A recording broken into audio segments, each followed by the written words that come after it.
Assalamualaikum warahmatullahi wabarakatuh. Alhamdulillahilladzi arsala rasulahu bil huda wa dinil haq liyudhhirahu 'ala ad-dini kullih wa kafa billahi syahida. Asyhadu an la ilaha illallah wahdahu la syarikalah sayyidina wa habibina wa syafi'ina wa maulana Muhammadin wa ala alihi wa ashabihi ajma'in, amma ba'd.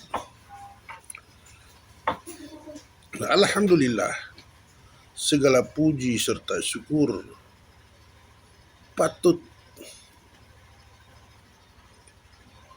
kita selalu berikan kepada Allah Subhanahu wa taala. Ucapan rasa syukur atas rahmat, atas karunia yang Allah taala berikan, sekecil apapun nikmat itu insya Allah sangat bermanfaat buat kita. Jadi sungguhlah menjadi seorang yang sombong, seorang yang tidak berhati, ya,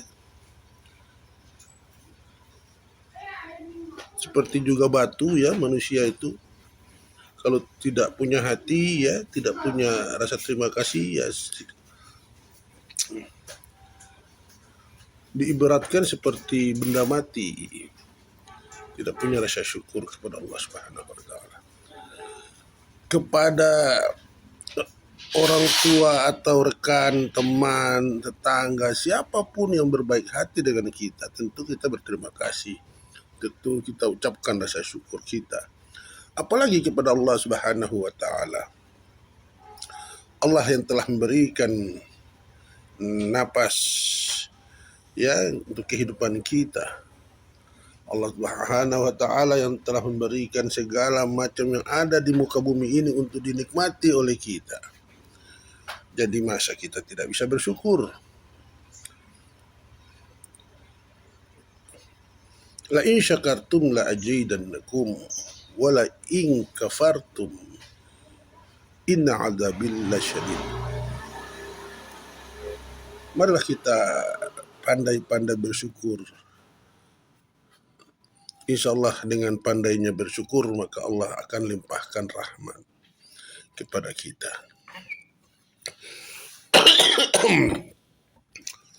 Jadi pagi ini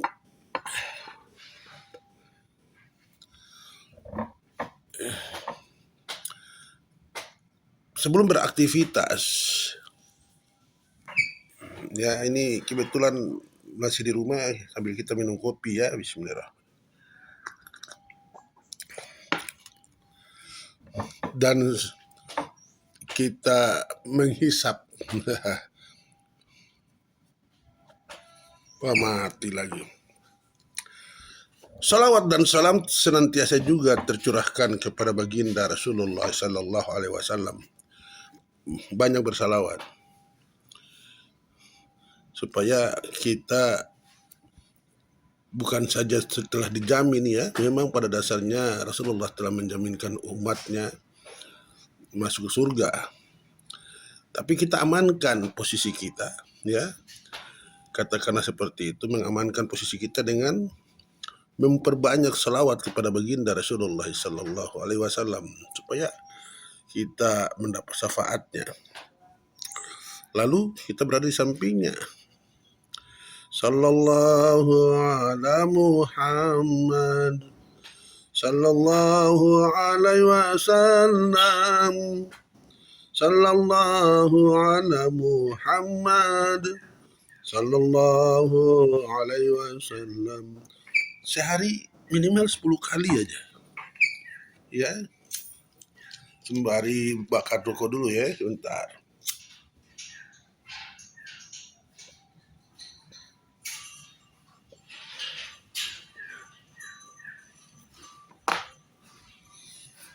Wah, alhamdulillah. Ya, ini rokok kadang kata orang perbuatan yang sia-sia. Bahkan ada ulama yang berpendapat lebih keras bahwa itu haram. Ada yang bilang, tidak haram, itu makruh. Jadi ya sudahlah, kembali ke kita. Hari ini saya masih merokok. Kalaupun ini masih sudah termasuk perbuatan yang sia-sia ya, tidak ada manfaat ya. Ya, semoga kita semua dilepaskan dari segala macam penyakit.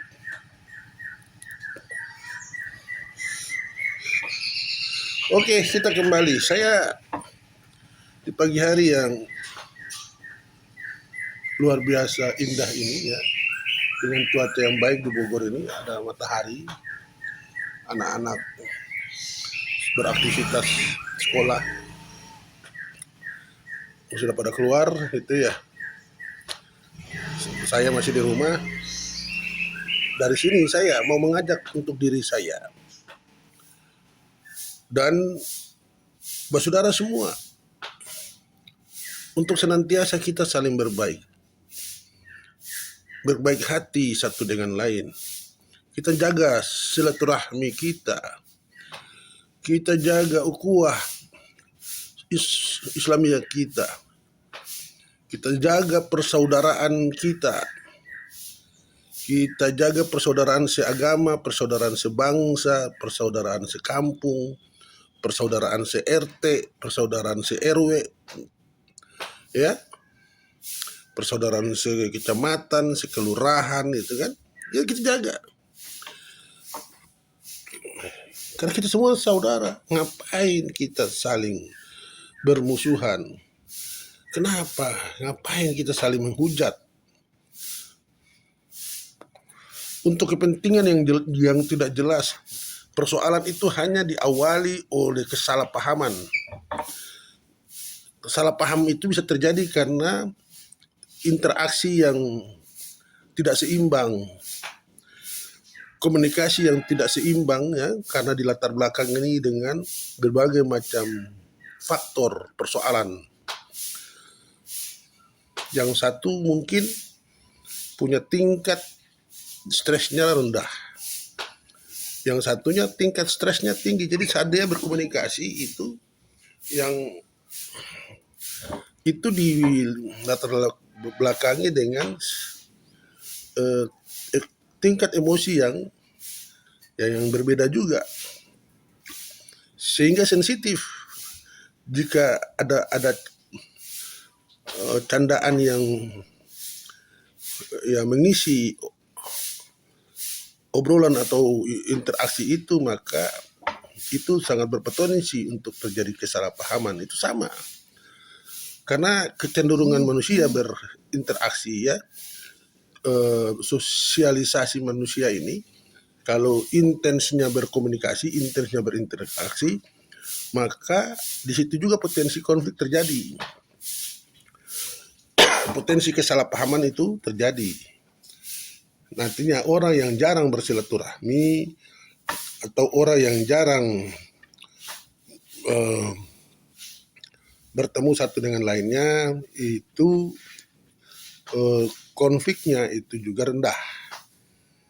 Tapi kalau orang yang rutin bersilaturahmi ya, beraktivitas, ketemu terus, itu potensi konfliknya kuat, karena di situ ada iblis dan setan yang suka menggerakkan hati kita untuk selalu menciptakan konflik. Makanya manajemen kalbu itu ya, menjaga hati itu. Nah, dari penyakit-penyakit hati itu mengembangin itu. Jagalah hati, kata Agim ya. Jangan kau nodai, jagalah hati, cahaya ilahi. Jagalah hati, jangan kau apalah begitu. Jagalah hati, penerang hidup ini. Ya itu. Hati kita bersih, hati kita baik ya. Ikhlas satu dengan yang lain dalam bersilaturahmi, jauh dari segala persoalan. Kita bisa saling mendoakan, ya kan, untuk kebaikan kita. Kita bisa saling mendoakan untuk kesembuhan kita jika di antara kita ada yang sakit. Jika saling mendoakan, ya, kita saling mendoakan untuk panjang umur semuanya.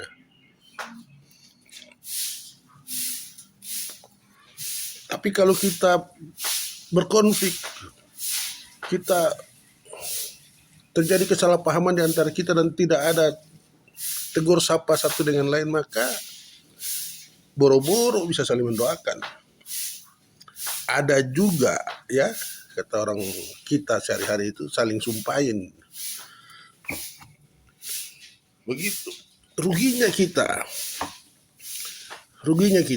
ya, tidak memanfaatkan rahmat Allah ini untuk mendapatkan ridha Allah. Merugi. Saudara semua, kita ini sering dengar saudara-saudara kita yang telah dipanggil oleh Allah Subhanahu wa taala.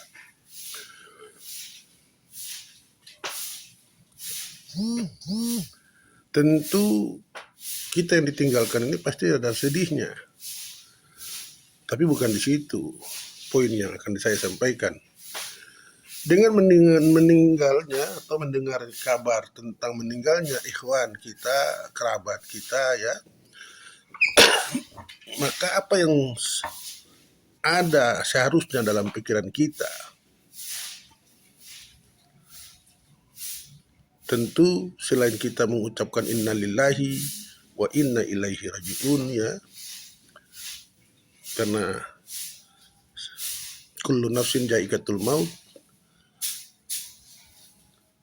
setiap berjiwa pasti akan kembali, maka tentu ini bergiliran. Nah, jadi saat mendengar kabar tentang meninggalnya saudara kita, maka harus kita pahami bahwa itu giliran dia dan akan datang giliran kita. Maka apa yang harus kita lakukan saat kita menunggu giliran itu? Nah, salah satunya tadi, kita menjaga silaturahmi kita. Begitu. Kita jaga persaudaraan kita berbaik hati, kita saling berbagi, ya, saling menasehatin. Jangan kita hanya karena faktor ekonomi kita bermusuhan. Kita tidak saling kenal dengan saudara kita. Bahkan kita bilang, wah, sampai mati saya tidak akan kenal dia, Masya Allah. Itu kata-kata, kalimat-kalimat emosional saja. Rugi sekali jika ada hamba Allah yang menyatakan seperti itu kepada hamba yang lain.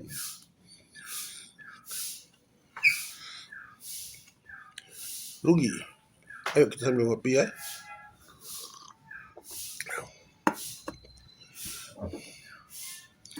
Kita saling mendoakan saja. Karena masalah rezeki Allah itu sudah atur.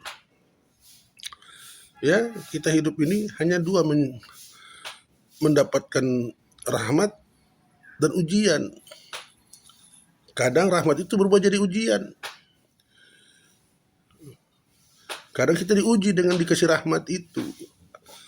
Apakah kita bisa dengan rahmat tadi itu bisa mendapat ridha Allah Subhanahu wa taala atau tidak? Sebaliknya, apakah dengan ujian dari Allah itu bisa meningkatkan derajat kita atau tidak? Dengan ujian tadi, sepatutnya kita lebih meningkatkan kedekatan kita dengan Allah melalui hati. Semakin cinta kita kepada Allah, semakin mendekatkan diri kita kepada Allah. Bukan malah sebaliknya bermusuhan, emosi, terus berkata-kata yang buruk terhadap yang lain, Masya Allah. Ikhwan, saudara-saudaraku sebangsa dan setanah air, gitu ya, satu RT, gitu ya, saudara sekampung, saudara se-RT, saudara sekecamatan, saudara sekelurahan, gitu ya, kita saudara semua. Innamal mu'minuna ihwatun fa aslihu baina ahwaikum Wattaqullaha innallaha la'allakum turhamun.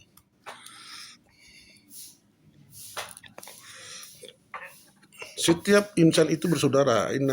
Setiap Islam itu bersaudara. Setiap insan itu bersaudara. Sama-sama ciptaan Allah Subhanahu wa taala. Iya. Sama-sama juga sebagai cucunya, ya, apa sih namanya, itu dari Nabi Allah Adam alaihissalam. Ya, datangnya dari sana. Dengan batasan usia hidup ini. Makanya tidak perlu harus kita saling menyombongkan diri. Ya. Masya Allah. Kita punya sedikit rezeki, sombongnya minta ampun. Kita punya jabatan sedikit, sombongnya minta ampun. Ya. Anggap orang itu kecil, tidak mau tengok orang itu. Ya. Itu juga satu persoalan. Jadi itu yang dimaksud tadi, bahwa rahmat Allah tetapi itu sebagai ujian. Apakah dengan rahmat Allah ini kita semakin meningkatkan kedekatan kita dengan Allah atau tidak, gitu. Kita mendapat ridha Allah atau tidak karena rahmat tadi.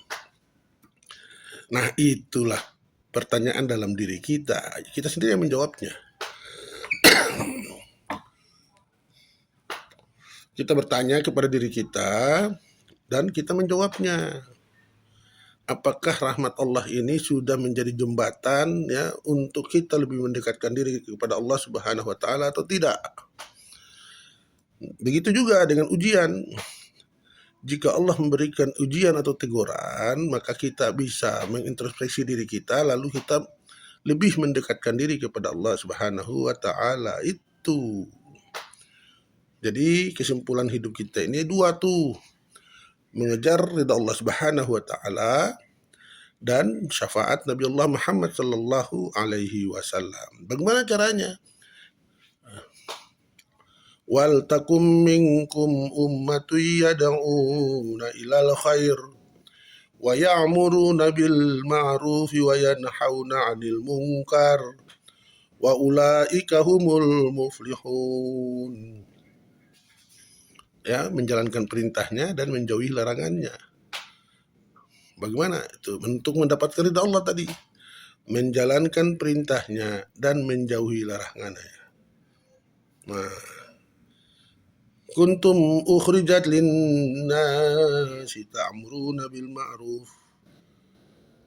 wa tanhauna 'anil munkar wa tu'minuna billah. Sama itu. Untuk mendapat ridha Allah Subhanahu wa taala, bagaimana yang harus kita lakukan, ya? Meningkatkan ketakwaan dengan menjalankan perintahnya dan menjauhi larangannya.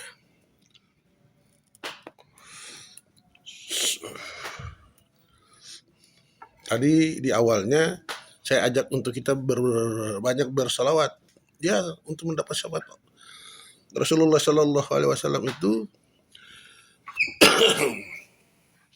Mari kita banyak bersalawat, ya, kita mencintai sesama umat Muhammad Shallallahu Alaihi Wasallam.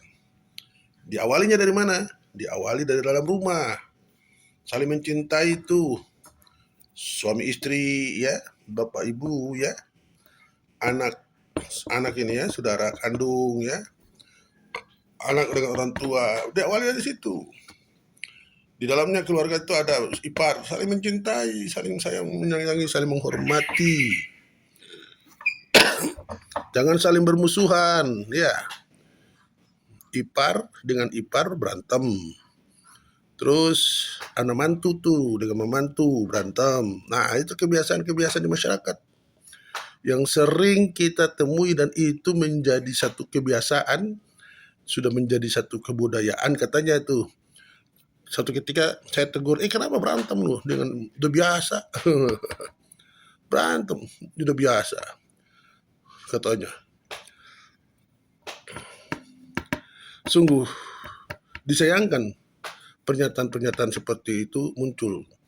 Kebiasaan yang buruk dilestarikan, tapi kebiasaan yang baik justru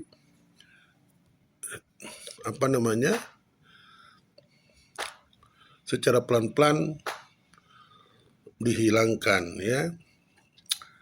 Kebiasaan-kebiasaan yang baik itu banyak kebiasaan yang baik menjadi satu adat istiadat yang baik itu, yang dalam kaitannya misalkan dengan mengajak kita untuk berbuat baik, justru ya lama-lama hilang dalam masyarakat.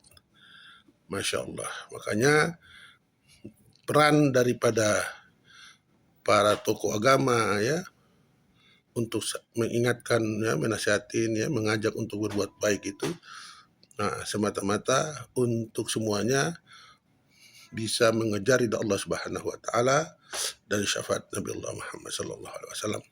Oke, terima kasih, semoga ini bermanfaat buat kita semua. Ya, wabil khusus untuk diri saya, ya, untuk saling mengingatkan kepada diri saya, ya. Saya mengingatkan diri saya dan mengingatkan kita semua. Oke. Lebih kurang mohon dimaafkan apabila ada kata-kata yang kurang berkenan, ya. Mohon dimaafkan. Akhirul kalam, wabillahi taufik wal hidayah waridaka wal inayah. Assalamualaikum warahmatullahi wabarakatuh.